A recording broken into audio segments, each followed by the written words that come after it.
Hello friends, today we will discuss the topic pollination and its types.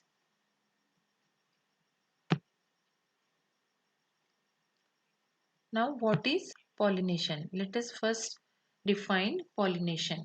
The transfer of pollen grains from the anther to the stigma of a flower is known as pollination. As we know, pollen grains are immobile. They cannot reach the stigma by themselves. Therefore, an external agent is required for this process. Now, these external agents, it may be either wind, water, animal, gravity, or growth contact. Now, we will see the types of pollination.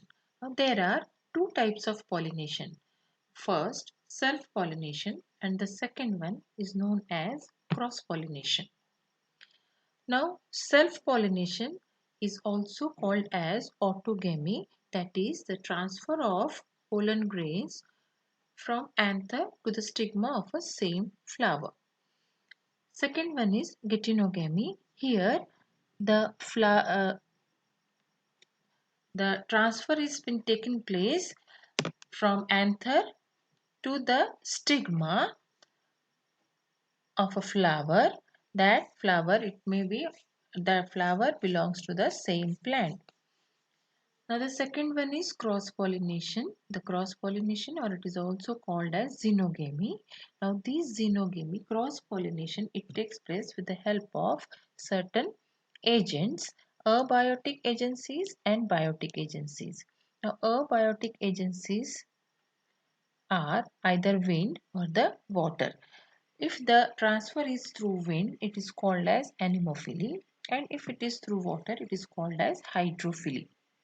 Biotic agencies are either they may be insects, bats, snails, or the birds. Now, what is self-pollination? Let us see what is self-pollination. It is the transfer of pollen grains from the anther of a flower to the stigma of either the same or genetically similar flower. Accordingly, self-pollination, now it is of two types, autogamy and geitonogamy.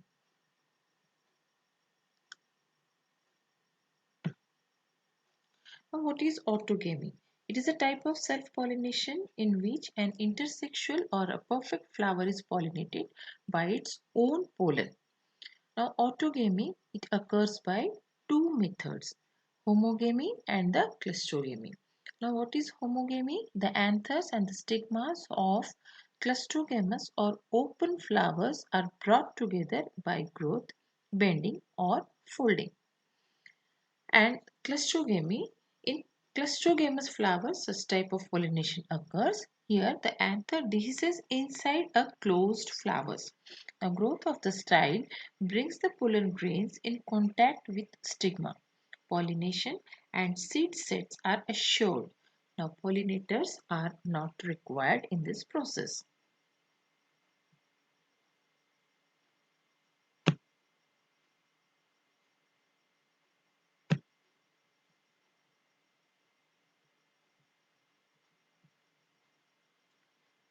Now, this is a picture of self-pollination. If the pollen grains are here, a pistil of the same flower, it collects the pollen of the flower. That is, pollen comes closer to the stamens. Here, the self-pollination is taking place. Thank you.